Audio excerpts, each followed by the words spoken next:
what do you miss most about Singapore? Okay, to be honest, You never besides miss Singapore. then Kelvin, why you not there? Why you not buying one yet? Because I don't deserve the best. Ouch! Wow! Nice one. Wow!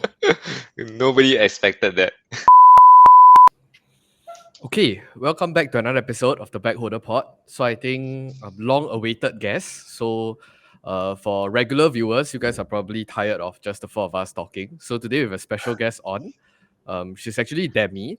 So she runs a personal Hello. finance YouTube channel that talks mostly about her journey. I think we will quiz a little bit about her journey as well. I think she has turned full-time YouTuber and also developing something exciting on the side as well. So I think before we even jumped into it, right, maybe we just wanted to kind of start off the conversation. Demi, maybe I'll give a short intro of what you generally do and what are you currently working on right now. Okay, hello. For those of you who do not know who I am, I'm Demi. I run the YouTube channel under my name called Demi Tong.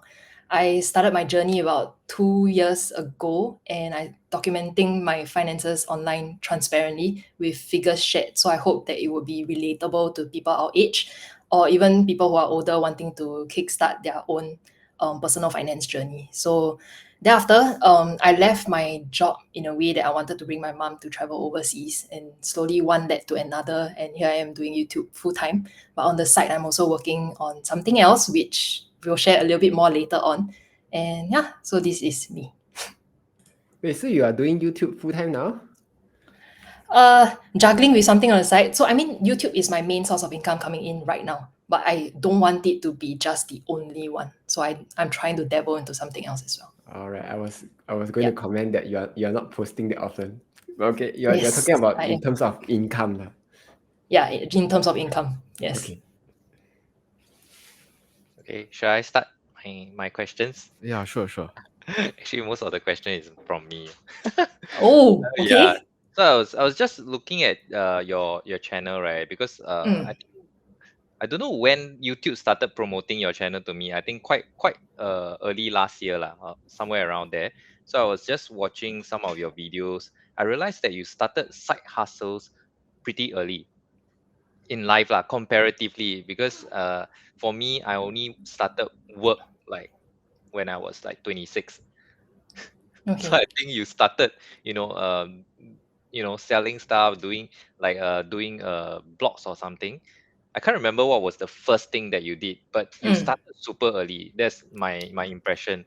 And Yeah. then I wanted to know what shaped your early motivations to, because if you are young, right, like Yeah. 14, 15, normally kids were like, what games are you playing?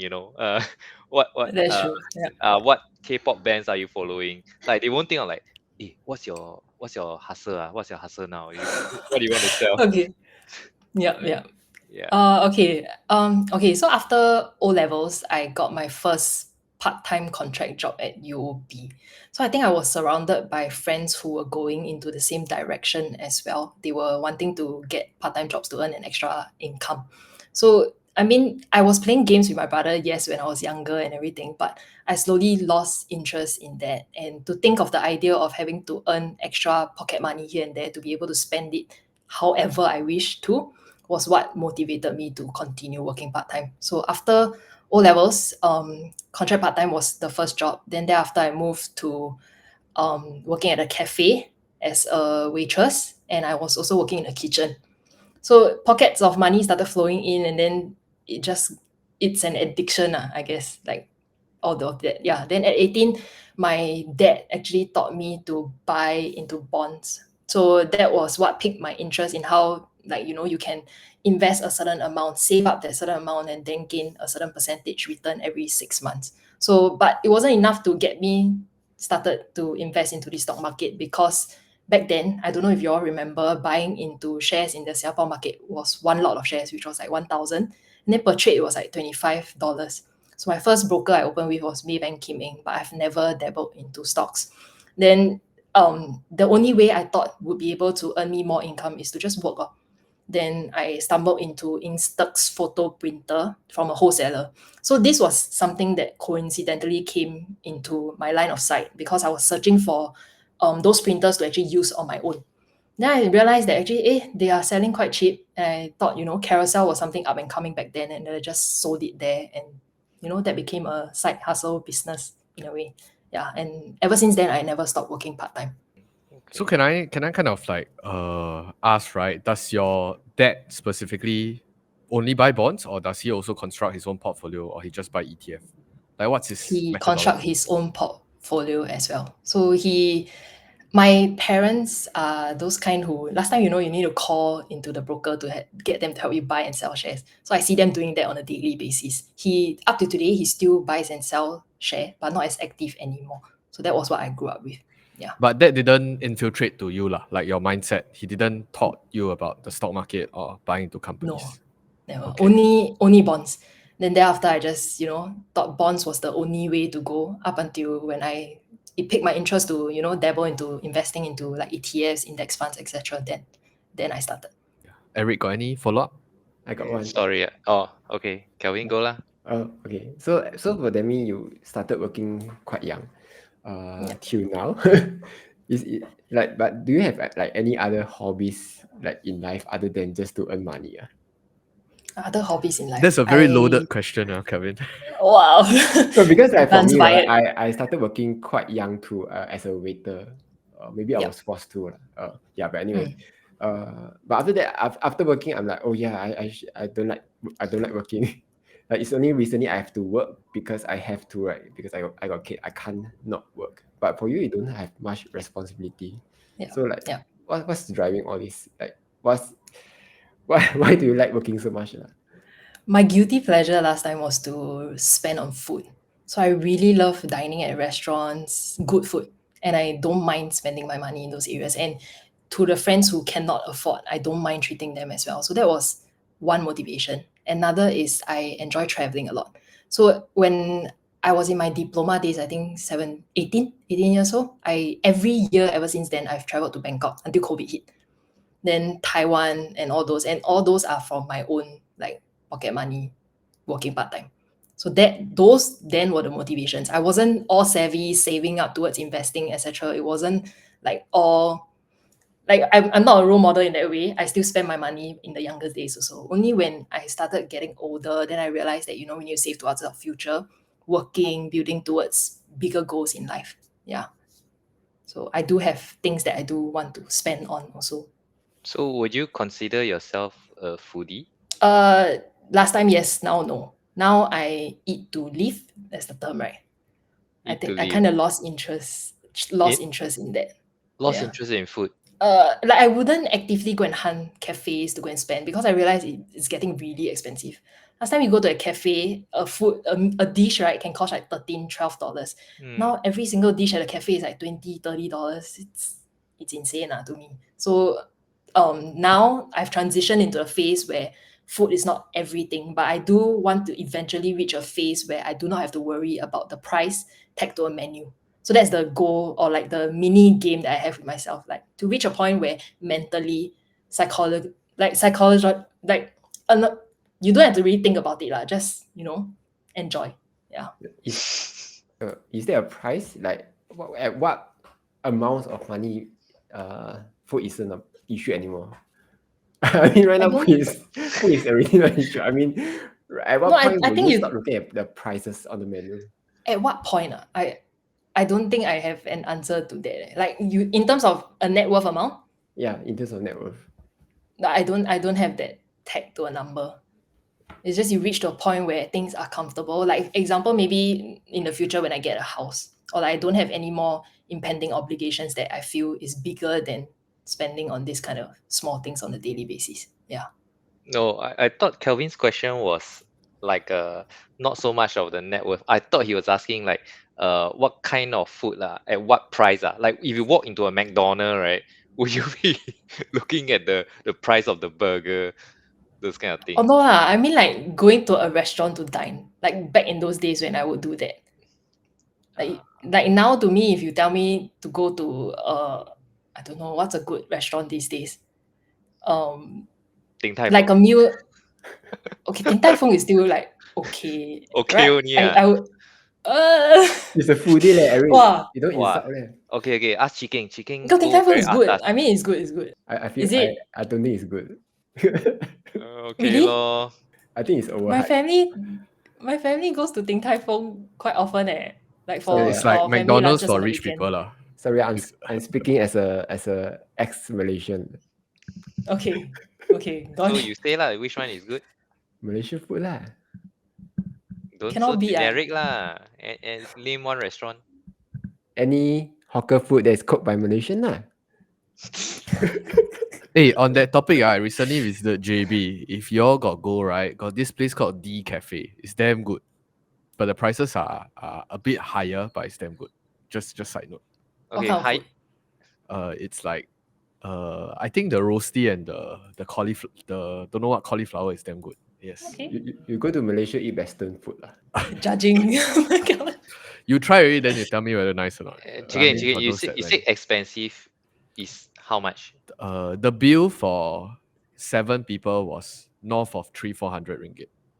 So I what think is about 15 to 20 Sing at Still Malaysia. quite okay. Yeah.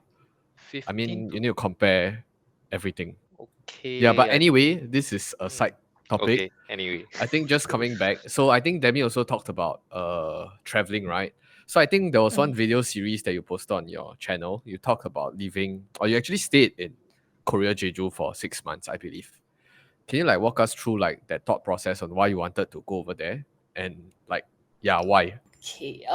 The last trip wasn't 6 months entirely in Jeju, but it was in South Korea generally. So before this 6 month trip in 2023, actually in 2022, I was there with my mom as well. So my entire journey was me going remote with my company to bring my mom overseas. Then I came back to Singapore and quit my job. Then I traveled to Korea, which was the recent trip. Why Korea? One is that I've studied the language, so it's easier to like pluck myself out of Singapore and then live there. And it's also not that far out from Singapore or like where home is. So the thought process was that I wanted to try living alone for a while. In addition to that, it was also because I've met a very nice couple who runs an Airbnb in Jeju. So rental for me in Jeju was actually quite affordable. Per month, it was roughly about under 1,000. Under 1,000, and I got the entire place with the kitchen as well. So that was what made me wanted to go over, try living alone for myself, and then work out what I wanted to do for myself on the side also. So that 6 months was a very long period of time, but how many of us as Singaporeans will get the opportunity to move out, live on our own without incurring that high cost of living in Singapore? Yeah, so that was the experience I wanted for myself. Okay, I got a follow-up question. When you were there for six months, right? Like the longest period, right? What do you miss most about Singapore? Okay, to be honest, You never besides miss Singapore. okay, Okay. I miss my family and friends the most, to be honest. Like that was the very big difference I felt. Because I'm very close with my family. Like every other day we will hang out. I will hang out with my siblings. On the weekends we'll hang out together. And then my close friends also. That was the biggest gap that I felt. Food wise, honestly, I don't miss anything in Singapore. Wow. In terms of the convenience of getting things delivered to you, that's what I miss. So in Korea, being a foreigner in that country without a alien registration card, like a visa thing, right? You cannot get food delivery. You cannot order things on their website similar to Shopee. It's called Coupang in Korea. So all we can do is just head out to the malls or the nearby places to get our food, to get things that we need. Yeah. So that was the only difference I felt. Yeah. So Amazon doesn't work in Korea. No.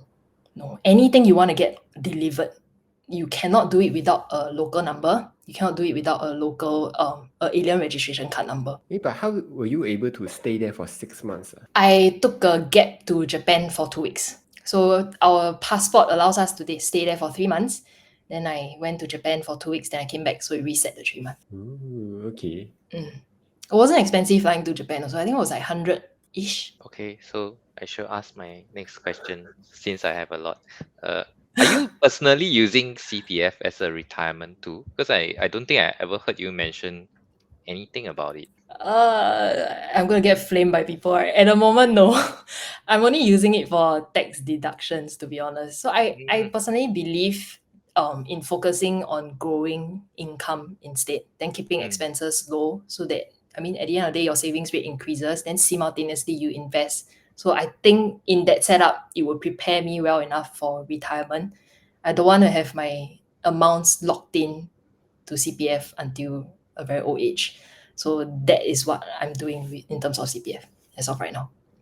So you're just topping the normal like 8K every year lah. Actually, last year was my first top up. So the only year that I really like earn a lot more was last year. Yeah. So I thought like, why not just top it up to get a little bit of a tax deduction. Actually, last year was also my first top up. Yeah, like previously I wasn't too bothered about CPF lah because I don't. It's not that I don't believe in it. I believe in it. It's just that I don't really Mm. care about the money inside. But I recently, think when it comes to us, like the habits that we have, not spending so much, us being able to control where we allocate our money, makes CPF like a tool that is good to have, but also not necessary if you don't want to utilize it. correct. So after doing research, like Chris was pumping the CPF videos every other day. So after watching, I'm like, oh, okay. So it actually makes sense to top up. Right? I know Mm.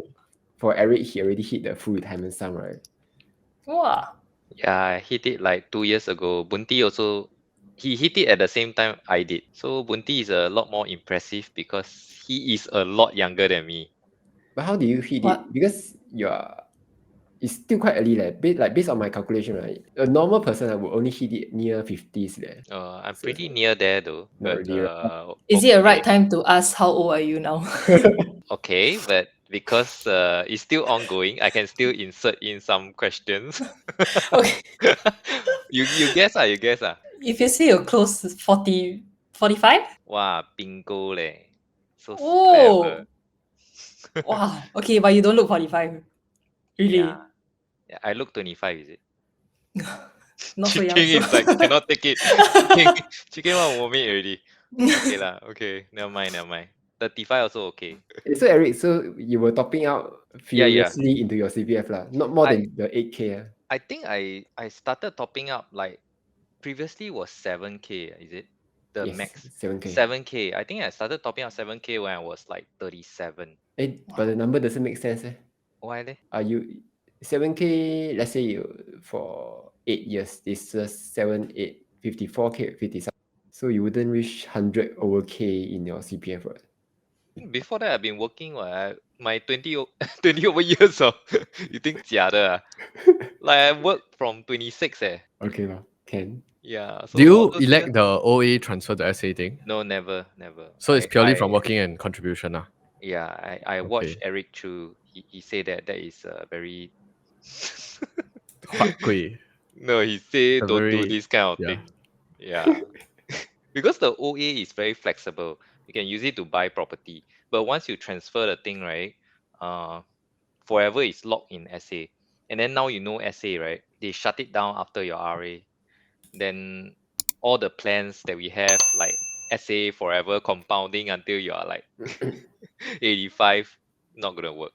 Why did Yeah. they shut it down? Is it like they want to keep our money in there? Apparently, I think it's because the minister say that is getting significant number of people doing the shielding thing, which Chris was pumping lah. So I think No we can lay, I blame don't him. think that was the official explanation though. I think the No idea is on equity. It's like if you want low risk, then you should be locking it in. Like they are trying to strike a balance. I mean that was the official explanation. I'm not in white lah, so I can't give you the real explanation. huh. But it makes Then, sense lah, because it's a loophole to begin with, right? You're not supposed to it was not supposed to be like that. It's not designed. The system is not designed to do that. And anyway, Yeah, okay, it's a loophole thing lah. Yeah, let's move on. let's not talk about CPF. Let's talk about Demi. yes. But actually, I wanted to understand, right? Like throughout your process, I believe I did watch a video before talking about you hitting that like 100,000 milestone, if I'm not wrong. Yeah. I think you made a video. I'm not too sure what the age was then, but I think 27. 27. So actually, I think that's quite a significant milestone as well, because Singapore in general, when I look at content from like woke salarymen, I think the biggest, I guess, the traditional way is for people to study very hard, go into university, start working, and then hit that milestone by 30. So actually brought it forward by 3 years. So I just wanted to like understand, was it intentional? Like, was it part of the plan to hit 100K by X amount of age? And how did you manage to, like, I guess, hit that milestone earlier? Like, I mean for people that are aspiring as well lah. The 100K by 30 is a very famous thing that's ongoing, but in my own journey, I have never pinned myself to that goal in mind. So as I mentioned like earlier, the main, like, I fixed my eyes on the goal that I wanted to increase my source of income besides my day job. And back then my day job wasn't paying me a lot also.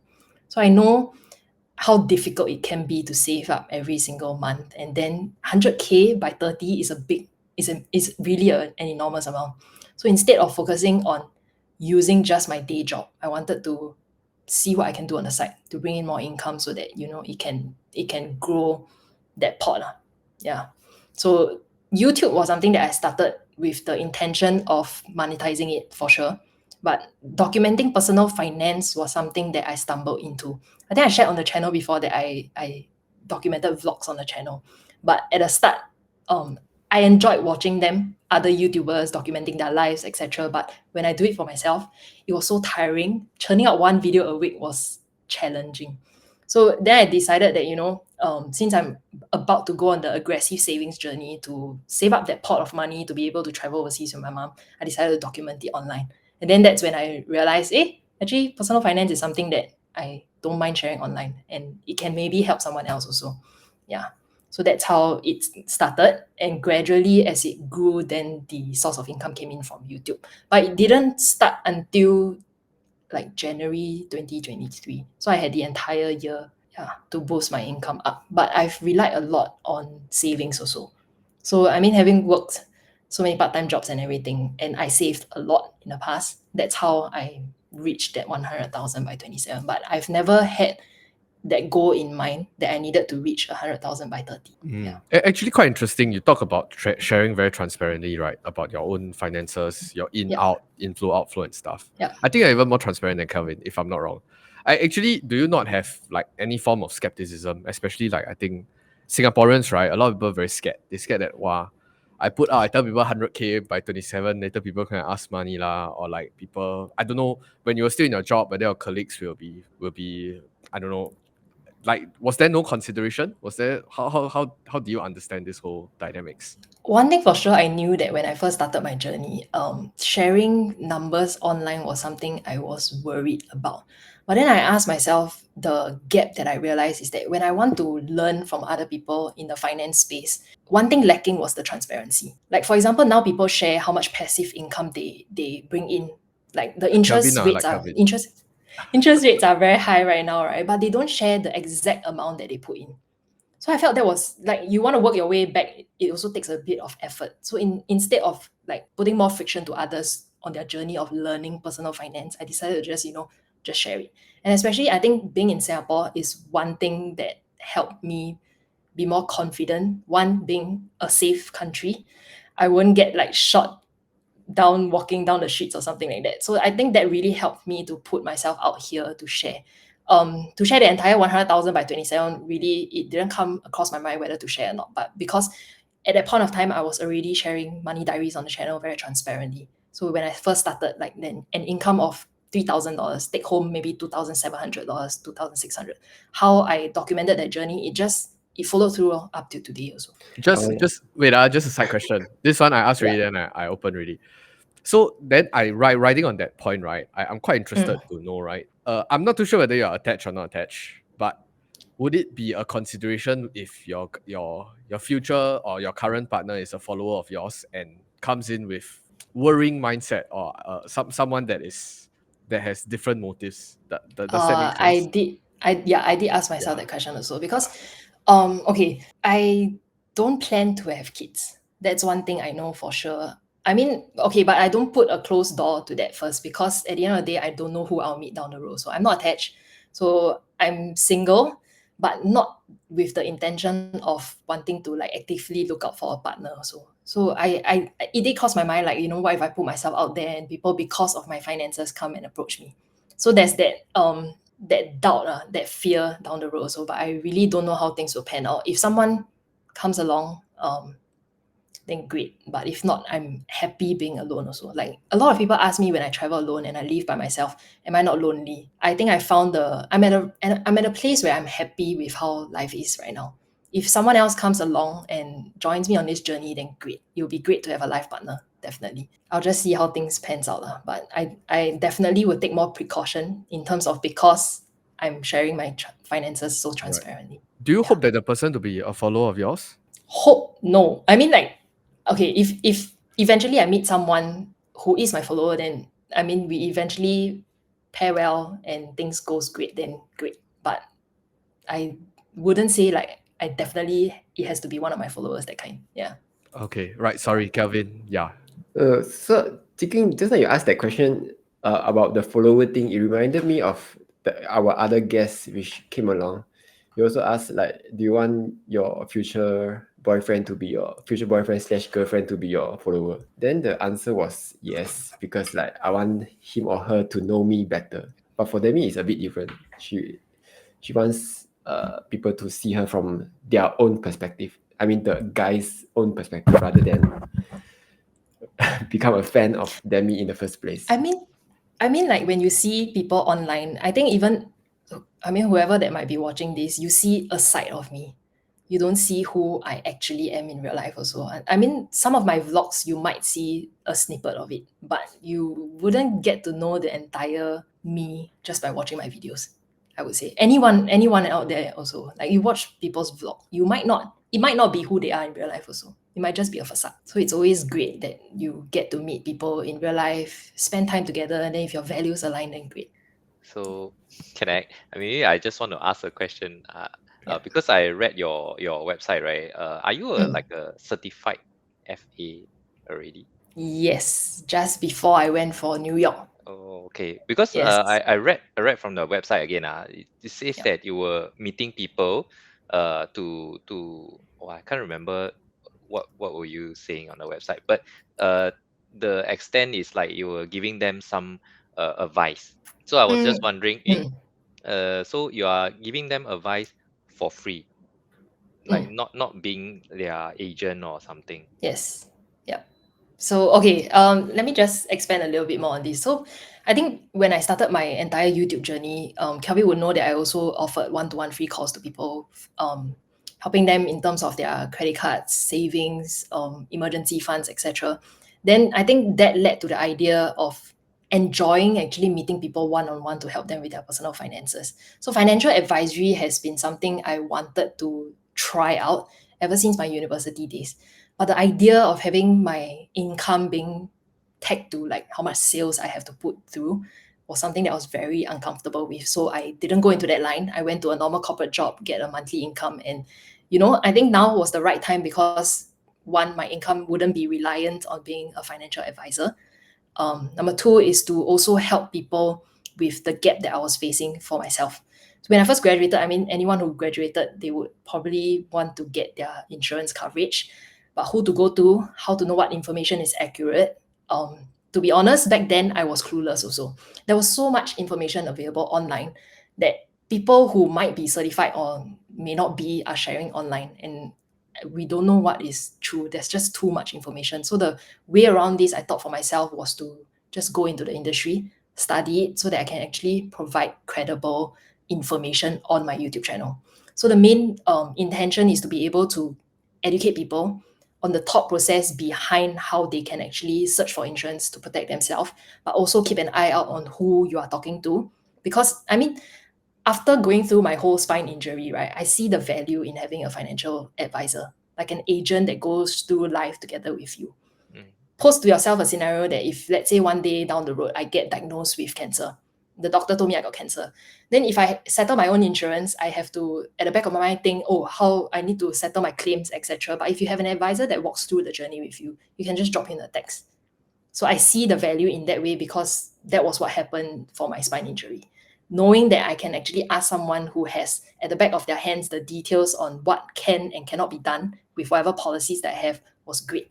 But as a fresh graduate, what we looked out for was the cheapest cost possible. So my journey going into this is that I hope people don't have to feel a sense of regret when it comes to whatever policies that they have bought early on. I mean, you know that certain plans it's cheaper when you buy younger, but cheaper when you buy younger, at the same time, you also have to see whether the plan is right for you at that point of time. Some people like being a fresh graduate agent sell them ILPs. Some say ILPs are not good because of the high fees and everything, but they don't know ma. So I don't want people to feel that way. Like if you can have someone out there just be able to give value and not ask for anything in return, I think things will naturally flow away. So like, in terms of how I share my things on the YouTube channel, I don't expect anything in return, but everything else flows in a way that I can get my sources of income in other ways. Like AdSense, the subscriber count will grow and everything else will just follow suit. So when it comes to how I'm approaching things in terms of being a financial advisor, is that whoever wants to, let's say, get a second opinion to what they have right now, or you want someone that can give you an independent opinion, or someone you might be able to trust to walk through the journey together with you, I'm available to do that. Yeah, it's something I want to explore because I know that I enjoy meeting people one-on-one to talk about personal finance. So that's why I'm even trying to go in this industry. Wait, Yeah. you met the people in real life? Which one? The last time when I first started the YouTube channel or now? Last time? Last time. No, online. COVID ma. Oh, So okay, every okay. time after work, I will schedule with them like an hour and an hour and a half. Yeah. I met like maybe close to like 20 plus 30 people. It was all very interesting. They all have their own life stories to share. And I always believe one thing being on this journey, very eye-opening, is that I get to meet more new people, even you guys here. So it's like if not for doing YouTube, I wouldn't be meeting so many people. It gives you more perspective in life also. Yeah, Yeah. hard to meet so many young people around. Exactly. Wow, Especially when you grow older. that's such a strange phrase. Yes, I feel young here. Yeah, so just a follow-up question, right? I'm not sure whether did you review on your channel, like which company you're with. Mm. Is it like convenient to review, or you there's it's not really convenient to review? I wouldn't do it online. Mm, So to whoever that wants to know, you all can direct message me, or you can, I mean, if you want to work with me, then go ahead and approach me, but I wouldn't be sharing online. Mainly the content that goes up to the YouTube channel might be case studies of real life cases. Even for myself, I need to do my own insurance review also. In that way, the thought process can be shared and people can be more educated in how they can go about doing theirs also. So I won't be sharing policies details in terms of like a specific company's policies, etc. It's more about the mindset and the way to go about handling all of this. Any specific restriction on you sharing like your, is it a company restriction or your own personal? It's more like Both ends. So both. the YouTube channel will be personal. Like it's still my Yeah, yeah. personal side hustle and everything. I don't want to mix the two together. Oh, Because at the end of the day, my take when it comes to financial advisory is I don't know whether it will work out or not. Me wanting to be in this industry, it also takes two hands to clap. I need people to work with me in order to make it sustainable. So if it doesn't work out, then at least I've tried my shot at financial advisory, which is something that I've always wanted to try. Have you So I already don't want to mix closed? the two. Yep. Have you already closed the sales yet? Wow, I just got back from New York, Kelvin. Oh, okay. Right. Yeah. what's your thoughts on ILP? Since just now you brought up, right? I don't think there's ever a bad plan. It's just at what stage of life you get it and who is it for. Yeah. But when it comes to people our age, ILPs is never a good thing to go into, especially when you can do your own investments yourself. Our Yeah. age is as in like your age, Your age also. My age also can. Your age also. Wow, Your age cannot. As in like, okay, I honestly think, right, unless you have a super long time horizon ahead of you, ILPs is never a good to go into. Yeah. You're better off doing savings plans, things like that. But ILPs are just high in fees, and it depends on what funds you go into also. Actually, I'm a bit in agreement with you because I've spoken to quite a few people, and I realized that ILP right now is quite different from the ILP in the past. Yeah, Maybe I explain things have this changed. also. Yes, it has changed. So it's similar to what I said about robo advisors also. Like, okay, people think that robo advisors charge a recurring fee, so they are bad. So why not invest in like VWRA and be done with it, right? So, but the thing is, not everyone knows how to invest. Yeah. And some are just bad at handling their emotions lah. So that's why you need a robot advisor to, if you are bad with that, it serves a certain very niche kind of people. So same for That's ILP. correct. ILP right now, the good thing about, maybe not a good thing, the special thing about ILP right now is that they have this kind of like bonus units. So okay, so they are charging a fee, right? ILP, they are charging a management fee, whatever. But they have but they also give you a bonus units once you hit a certain milestone. So they will cover all the fees if you manage to hold it long enough, kind of thing. So it kind of negates that. It's also good for people who are bad at investing also. Yeah, because there's someone who is managing the investments. But What made you go into that topic with whoever that you've spoken to though? Just randomly lah. I never go and probe this kind of thing. They just tell me, oh yeah, LP, yeah. I'm like, okay, tell me more. But this kind of thing, the society, I mean, the Singaporeans doesn't really, they are not accepting yet lah. So if I try to talk about But it I now, feel that there's a gap in terms of people who actually don't know that ILPs are bad still. Yeah. I think right now they are still so okay. So it's a mismatch law. So first up, there's the agent who is trying to make quick money. So they're Yeah. trying to sell things that people don't need to them. So if you sell it to the correct people, then they'll be happy lah. So that's my thoughts on LP. So apologies for getting locked out again. Disappearing. Yeah, because my Wi-Fi tree, yeah. So hopefully next week will be better. Okay, shall I ask one more question? Is there Okay. anything that you want to tell your younger self? Stop caring so much about what others think of you. I mean, you only have yourself to answer to at the end of the day. Then don't compare, don't compete, also don't complain for the life that you want for yourself. Did you ever care about what others think about you? I did. I came from that phase also. Like I'm genuinely a person who are more concerned about what others think about me. Like I want to appear nice to people, but I've grown to realize that at the end of the day, truly being happy in life is when you yourself can be happy with yourself. Yeah, not when others are happy with you. That's true. That's how I found peace for myself. But Demi, right now, if you go to a forum, like you see someone talking bad about you, say, oh, this Demi, she doesn't have a boyfriend, she doesn't have a kid. That's how she hit like 100K. Maybe her parents give her money. Then how will you react to this kind of comments? Actually, Demi, before you answer, right, I think Kelvin is projecting himself onto you. There's some contextual understanding. But yeah, you Yes, of can course. answer.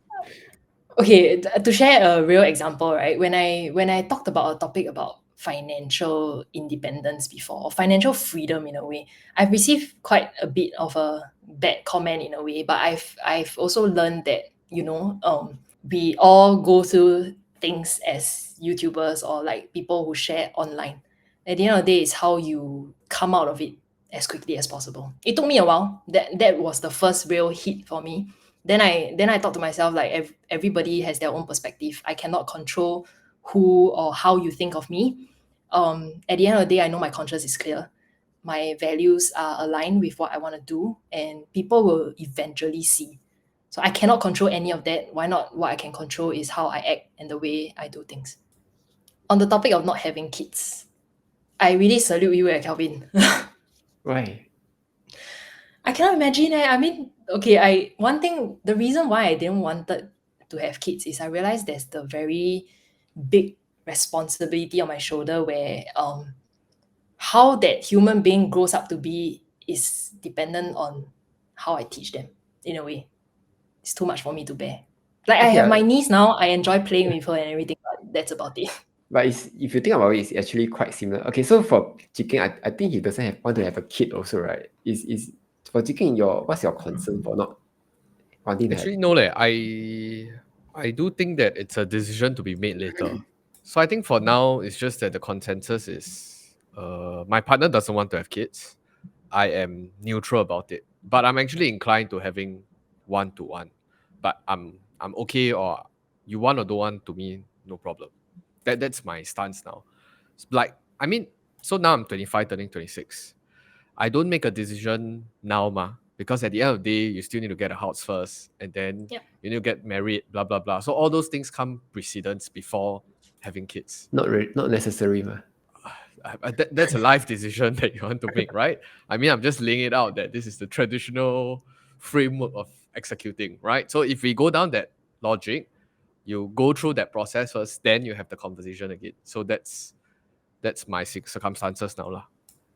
Okay, so on the topic of having kids, for me, okay, so I think for Demi, for anyone who has a YouTube, I would also view my viewers sort of as my kid also, in a way. So I'm also responsible for, I feel responsible, maybe I'm not, but I feel responsible for the stuff that I share. Like, let's say if I found a good deal, I will try to share.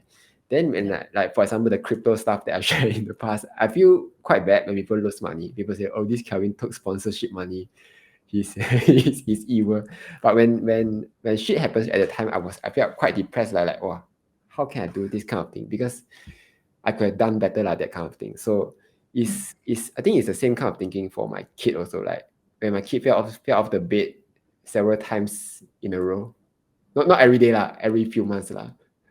So I like shit. I could have done better. That kind of thinking. Then after that, I put a mattress on the floor so that she doesn't fall on the head. After that, Kelvin, you know that there are things that you can attach to the side of the bed. They actually sell those, no? I have 3 of those. I can pass you some. too late already. Already happened already. Eric, how many kids do you have? Like 1 Okay. Rookie number. rookie number. Looking forward. Now you can say that, right, Kelvin? No, so I mean, like, have a kid, don't have a kid. The responsibility thing is more like a afterthought kind of thing. It's more like, oh, I want to have fun, and not the fun part, the kid part.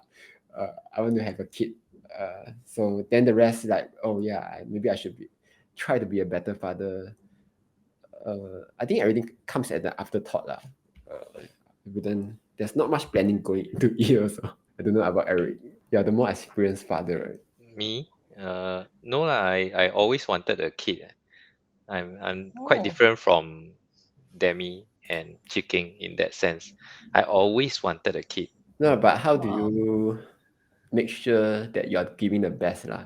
How do I make sure? Why do you need to make sure that you're giving the best? Yeah, correct. So I think that's the same thinking for me also. Like I'm not trying to make sure. I'm just like going with the flow, like, whatever Yeah. I can give, I just give. Actually, a parenting tip, right, or advice that I saw recently, I thought made a lot of sense.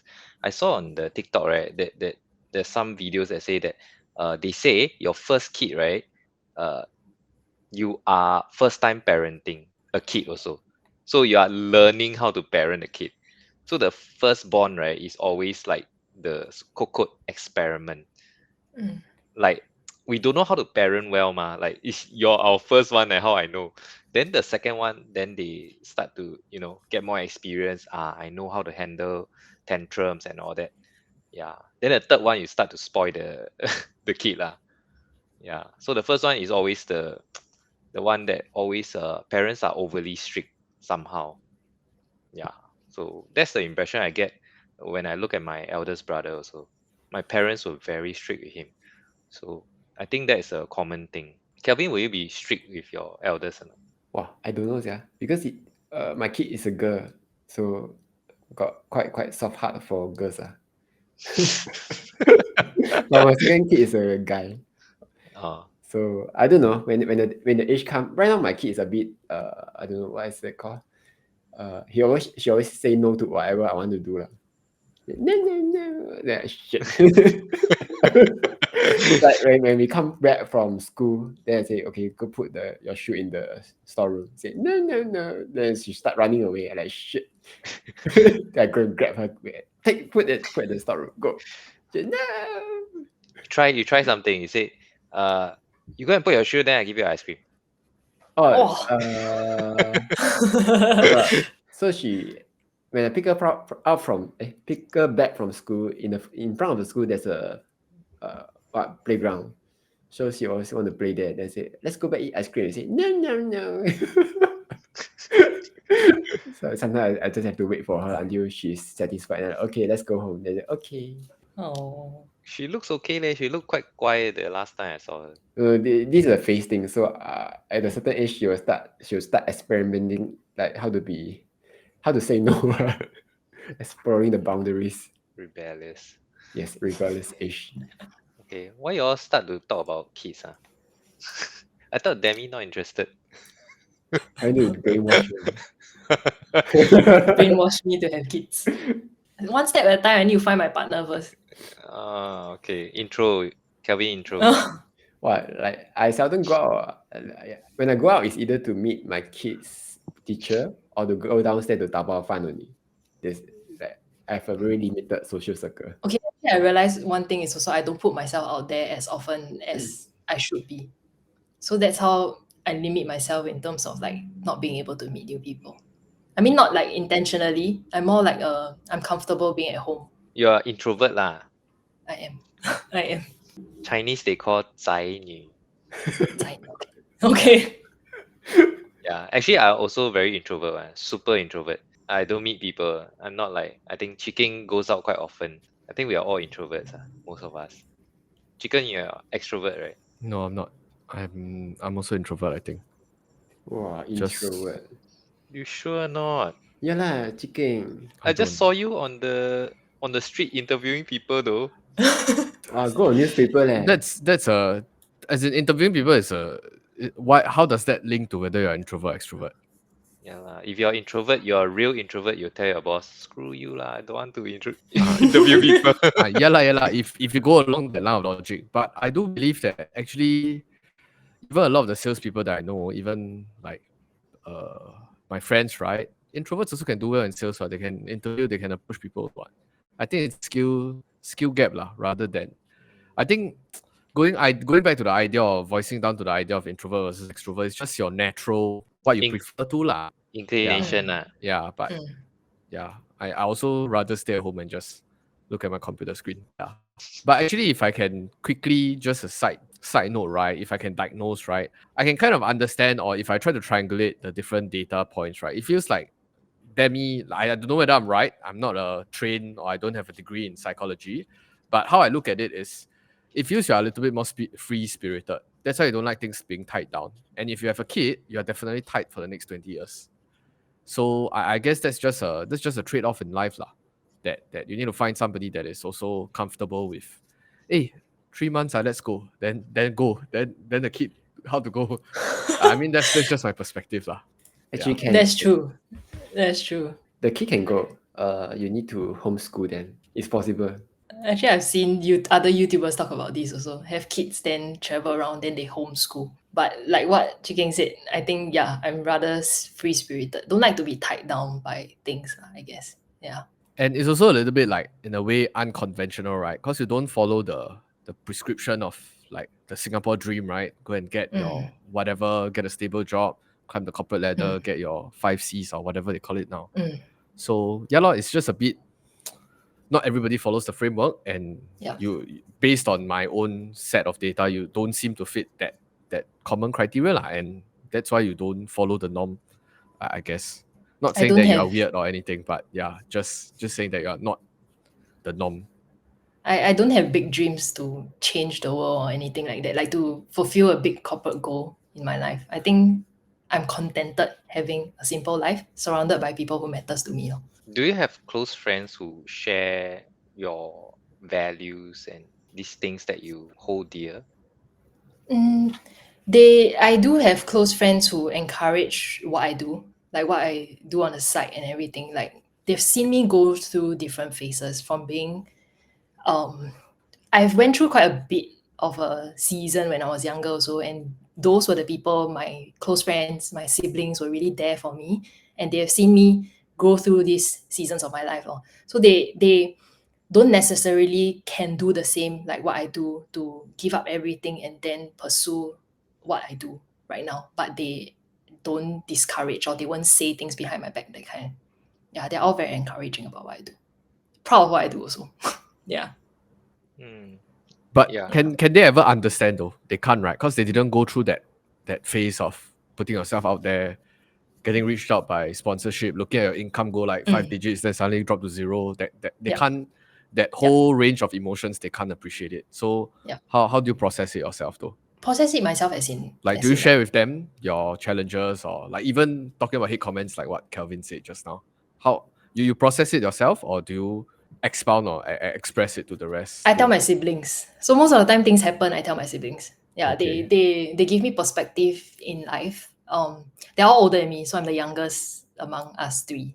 Yeah. They were really there for me during different seasons. They give me different perspectives, or like that's why I say it's good to be able to surround yourself with different people. They always give you a different way of thinking. Like I might be so limited by the purview that I see, but they all have a different perspective. It might not be as bad as what I think it is also. Yeah. So that's how I go through different seasons in my life. Has you guys talked about the last question? Kevin, that's the Yeah. last question. I saw Kelvin unmute though. Like you're Kevin, not. Eric do asked we, her? Huh? huh?